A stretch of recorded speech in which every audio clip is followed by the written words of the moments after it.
Hi everyone, welcome to Module 2, Prenatal and Birth. We are moving along very quickly in our summer course, and that is just fine. I trust that you are all doing well and enjoyed our first module, getting to know theories and just an introduction overview of human development and the lifespan.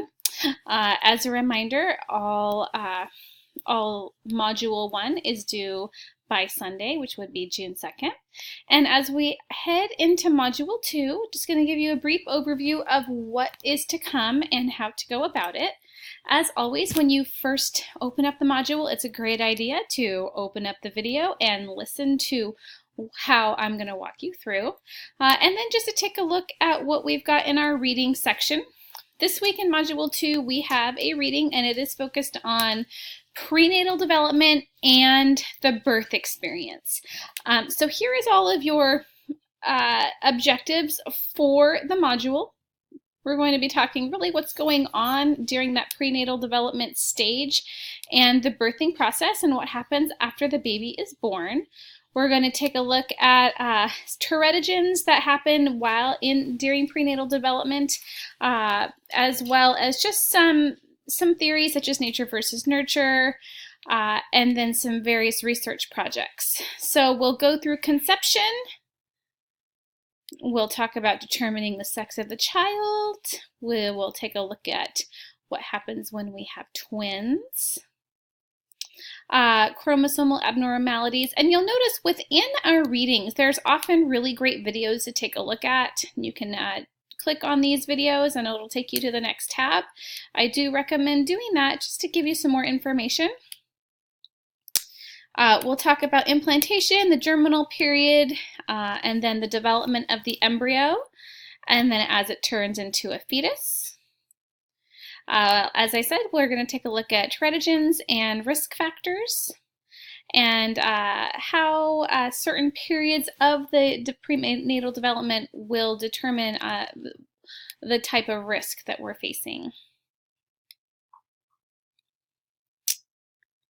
We'll talk about complications in pregnancy. There is wonderful additional readings to click on if you'd like, and then approaches to childbirth, along with the process of delivery. So that is really what our focus is this week. It's a lot to take in for 1 week, I realize that. I have some supplementary readings for you, or some supplemental materials. We've got a additional resource here, which is going to link out to some videos, as well as, see here, another video lecture transcript on prenatal development. So you could watch the video and then the transcript is here. So I hope these are helpful to you. Use all of these as you prepare for your RGO. Remember your RGO is here, which is our reading graphic organizer. So the reading graphic organizer, as I mentioned last week, and as I'm sure you're already on to, will always be due Tuesdays of the module.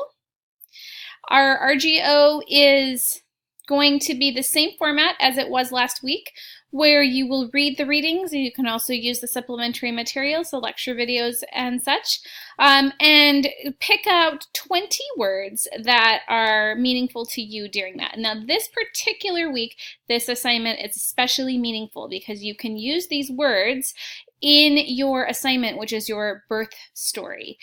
So do pay close attention to the words that are meaningful to you. Put the word in this box. Define it in your own words. We don't need the Webster's definition. We want your own words. And then just an example of how you will remember it. And this is a place where you can make meaning. I will remember this word because I will remember premature because I myself was a premature baby. Something like that. Somehow that you're going to make meaning of the word. I would like you to choose 20 words. And then just like last week, we have some reflection questions. And these answers will be found directly in the readings. And then if you want to use the supplementary materials, but typically those are more focused in the actual reading for the module. So the process of conception. What is the process of conception? Number 2, what is the process of development during the germinal, embryonic, and fetal periods? And then number 3, what are teratogens?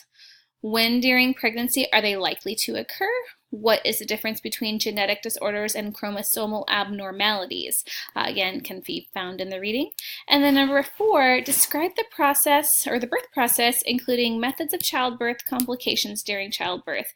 And how has this chapter changed your view of this process and why? So maybe you really haven't thought about the birth process before because that's just not the period of life that you're in right now. Maybe you had a skewed view, or maybe, for example, you are a parent and so you already had your vision of what the birth process was because you had your own experience. But after you've done this reading and really learned the technicalities of it all, how has that changed your view? Or maybe how has it not, or how has it helped you to understand more fully the process of prenatal and birth experience? So that is your reading graphic organizer. As we know, it is due Tuesday. And we'll jump back over to our module. This week we have a multimedia discussion, and it is due Thursday. So after you review all the course readings for the week, I would like you to conduct your own search. So it's a similar format to last week. Not every module discussion will be the same, but this one follows close to last week, where you're doing your own internet search on prenatal development and birth. And you are going to focus on choosing one article or one video that you can share in your discussion that is going to, it really can be anything on the process of prenatal development or birth. It does not have to be specifically teratogens, but my example here is teratogens in the first trimester. If you found a great article about that or a great video that you want to share, health and nutrition the second trimester, and creating a birth plan in the third trimester. So you want to be sure that you are hitting all 3 trimesters. So it should be 3 separate videos or articles focusing specifically on each trimester. So the first one, second, and third. So you do need to do all of your reading to fully be able to pick what you want to focus on for each trimester, and then share with our class some cool video or article that really helped you make more meaning or a deeper understanding of each specific trimester. So again, the topics are not limited, but you could focus on teratogens, prenatal nutrition, exercise during pregnancy, physical and emotional changes, creating a birth plan, preparing for a new baby. And all of these could be broken down specifically to specific trimesters. Do be sure that you include the link to whatever resource you're sharing with the class. And of course, don't forget to respond to your classmates. We do have points for classmate response. And so your initial post is due Thursday, but then your response to classmates needs to be done by Sunday. So don't forget to jump back in and make your response posts.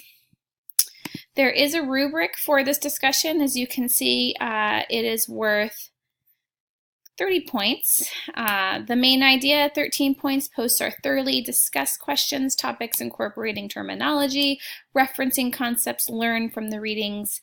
The main idea stands out and is supported by detailed, rich information with examples. Everything is organized. You have proper conventions. There's no errors in punctuation, spelling, grammar. Do make sure that you are proofreading. This is a college course. We are not posting on social media where we're abbreviating or anything like that. So do make sure that we are using proper grammar and spelling. And then responding to your classmates is worth a total of 10 points, 5 points per response. So that is why it's very important that you do make sure that you jump back in and respond to your 2 classmates. Okay, and then finally, the last thing that is due in our module is, and it's one of my favorite assignments, of course I probably always say that, but this is a really fun one. It is your birth story, and you have two choices here. You can focus on your own particular birth story, or if you have a son or daughter and you want to focus on the birth of that child, that would be fine. But if you do focus on your own personal story, then that is where you are going to want to interview a parent or somebody who is very close with a parent who knows the process of your prenatal development experience, because of course you were the one developing, therefore you have to be able to ask somebody what that was like. So if you're able to talk to your mother or your father or a grandparent or somebody who was there at that time, that's fantastic. If you don't have somebody available and you do have a child of your own, you can focus on that experience. So you will include details about, for example, your mother's pregnancy, either told by her or told by somebody close to her, as well as the delivery experience. And from my experience as an instructor of this course, there are always amazing experiences here. So I really enjoy reading these birth experiences, because oftentimes there's all kinds of things that happen that may have gone not to plan or may have been just an extravagant experience that parents and family members often really enjoy talking about. So in your written paper, it should be about 2 pages, and it should include a minimum of at least 5 terms or key words from the reading.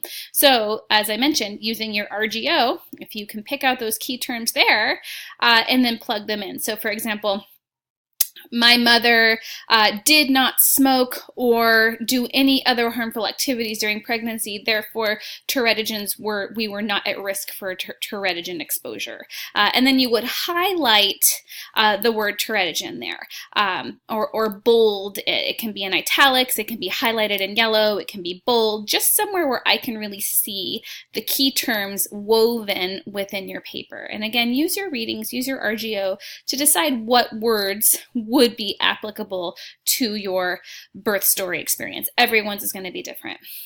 Consider using the terms in your interview questions as well. So if you are interviewing a parent or a family member, you will want to, teach them. And oftentimes this is a learning experience for the family member as well, because they may not remember these key terms. So consider using those terms in your interview so that they can, oh yeah, I remember that, okay. So your final product should include a list of questions that you asked or interviewed. If you did not interview somebody because you're going with yourself, you still kind of want to have a list of questions that you're, considering yourself.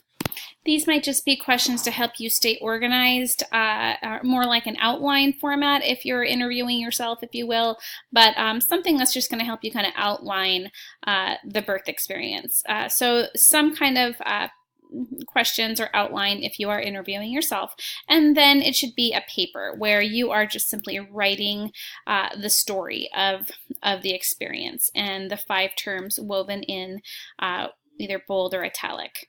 Now, if you are not comfortable with writing your own birth story, there is option 2, which is a local birth experience.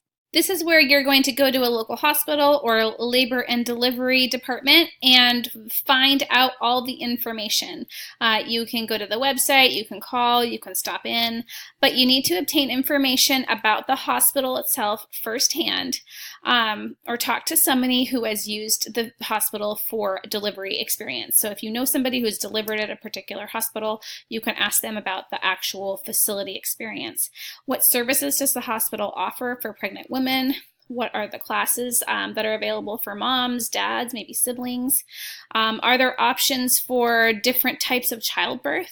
There's all kinds of different childbirth, natural, hypnobirth, water births. What kinds of options are they offering there? What is the cost to have a baby is a good one.